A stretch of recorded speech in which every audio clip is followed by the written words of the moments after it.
Wondery Plus subscribers can binge all episodes of Ghost Story ad-free. Join Wondery Plus in the Wondery app or on Apple Podcasts. This episode contains descriptions of violence and suicide. Please take care while listening.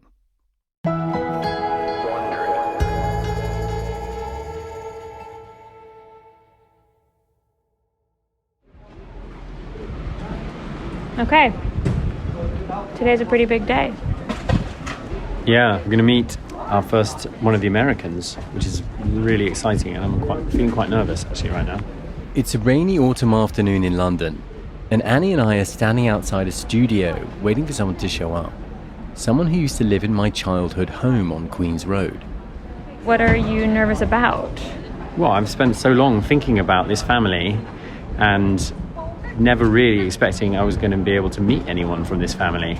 But this is the first time that I'll have a person who slept on that top floor in front of me where I'm able to ask what it is that they experience. Here's what we know about the ghost of my childhood home. At least 3 families have independently experienced something they can't explain on the top floor, and they don't know each other. First, there's me. There was a vase that would seem to move around my room inexplicably, and lights that would flicker on and off. The second family, the Americans who moved in after us, we don't know what they saw. And the third saw a faceless woman, which is why I've got this crazy idea that it might be connected to the murder of my wife's great-grandmother in the house next door. Getting people who lived in the house to talk about the ghost, though, was proving harder than I expected. I reached out to everyone I could, got a lot of rejections. The message I got was that something had happened to them in there. They just didn't want to talk about it. I don't believe in ghosts, but it's been so difficult to get hold of these people. Some of them recoil from it, some of them just don't want to get involved, some of them are quite frightened. That has built up a kind of tantalizing expectation around what it is that's actually in the room. I had to know what the hell had happened in there. Finally, one woman decided to talk to me, and she was on her way to meet us. You know, it may be disappointing. It may be totally unlike anything I experienced, and I may walk away from this thinking, oh, is that it? But I'm quite excited to be able to ask the question. From Wondery and Pineapple Street Studios, this is Ghost Story. I'm Tristan Redman. Episode 2, The Witness.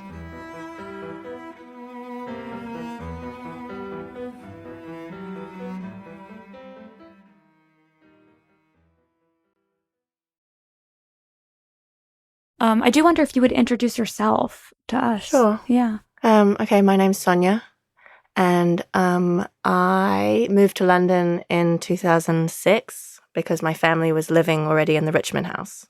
How old were you when you moved into that house? I was 20. Okay, so that was 2006. That was just after you moved out? That was just after my family moved out. Yeah. Sonia's a member of the second family who had some sort of experience in the house. And it was her dad who walked up to the house a few years ago and asked the question that started this whole thing off. Is there still a ghost in the top bedroom? Though Sonia didn't actually sleep in my bedroom. I guess I could have chosen your room, but I think I chose the left-sided one. Is it smaller? It's smaller. So why did you choose it? I don't know. I guess it felt warmer to me. That other one felt a bit kind of dark and cold feeling. What does that top floor look like? What can you remember about it? I just remember coming up the top of the stairs and it's a bit creaky carpet. And then my room was the left one, wooden slatted floors and the ceiling kind of slanted. And then the room you had was to the right. I never went in there much. No one was in your room, so I just had the top floor to myself. And when we had people to stay, they would stay in your room. And quite often, they would come down the stairs to breakfast in the morning and they would say, there's a weird, uncomfortable feeling up at the top of the stairs there.